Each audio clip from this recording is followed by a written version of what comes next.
اس سبق کے اختتام تک آپ سبق کا مکمل مفہوم سمجھ جائیں گے، مصنف کا تعارف یاد کر لیں گے، مرکزی خیال آسانی سے بیان کر سکیں گے، امتحان میں آنے والے اہم سوالات کی تیاری کر لیں گے، اور سب سے بڑھ کر اخلاق نبی صلی اللہ علیہ وآلہ وسلم کی اہم تعلیمات کو اپنی زندگی سے جوڑ سکیں گے۔ فیڈرل بورڈ کے امتحان میں اکثر مصنف کا مختصر تعارف پوچھا جاتا ہے۔ مولانا شبلی نعمانی اردو تاریخ اور سیرت نگاری کے ماہر تھے۔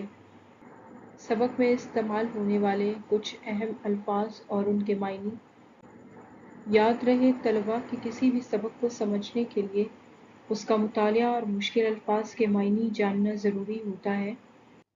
حضور صلی اللہ علیہ وآلہ وسلم کی ذات اخلاق کا ایک بہترین نمونہ تھی۔ آپ صلی اللہ علیہ وآلہ وسلم کی رحمت صرف انسانوں کے لیے نہیں تھی، بلکہ ہر انسان، ہر بچہ، ہر بوڑھا، حتیٰ کہ جانور بھی آپ وسلم کی شفقت سے محروم نہیں رہتے تھے۔